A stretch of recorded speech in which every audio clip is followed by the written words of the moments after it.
কেউ যদি প্রথম হাঁসের খামার করে থাকেন তাহলে আপনারা কিছু জিনিস সতর্কতা অবলম্বন করতে হবে।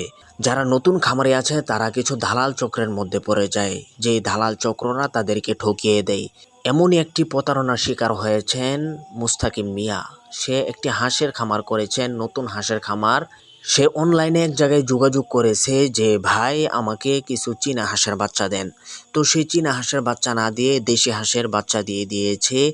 এই জন্য বলবো, যারা নতুন খামারি আছেন আপনারা এই বিষয়ের প্রতি একটু লক্ষ্য রাখবেন এবং যাচাই বাছাই করে আপনারা বাচ্চা ক্রয় করবেন। এবং মেডিসিন ব্যবহার করার ক্ষেত্রে কিছু সতর্কতা অবলম্বন করতে হবে। যে আপনি যেহেতু নতুন খামার করেছেন, আপনি এই মেডিসিনগুলোর পরিমাপ জানেন না। স্থানীয় ডাক্তারদের কাছ থেকেই পরামর্শ জেনে আপনারা সঠিক পরিমাপে এই মেডিসিনগুলো ব্যবহার করবেন, নচেত আপনারা বিশাল ক্ষতির সম্মুখীন হতে পারেন। প্রথম প্রথম আপনাকে এই মেডিসিনগুলো মানুষের কাছ থেকে অথবা ডাক্তারদের কাছ থেকে জেনে জেনে ব্যবহার করতে হবে।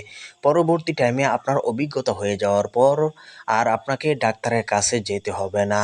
এবং এই হাঁসগুলোর কয়েকটি মরণব্যাধি রোগ রয়েছে। এই রোগগুলোর সরকারি ভ্যাকসিন রয়েছে। এই সরকারি ভ্যাকসিনগুলো আপনাকে টাইম টু টাইম ব্যবহার করতে হবে। ৩ নাম্বার হচ্ছে তাদেরকে ভালো একটি জায়গার মধ্যে রাখতে হবে যেখানে বাতাস চলাচল করে।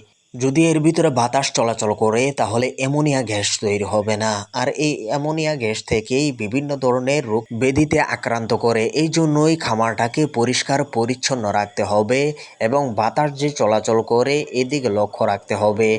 চতুর্থ নাম্বার হচ্ছে তাদেরকে সুষম খাদ্য দিতে হবে। তাদের শরীর ফিটনেস এবং প্রোটিনের দিকে লক্ষ্য রেখে তাদেরকে খাবার দিতে হবে, যে খাবারটি হাঁসের জন্য উপযোগী।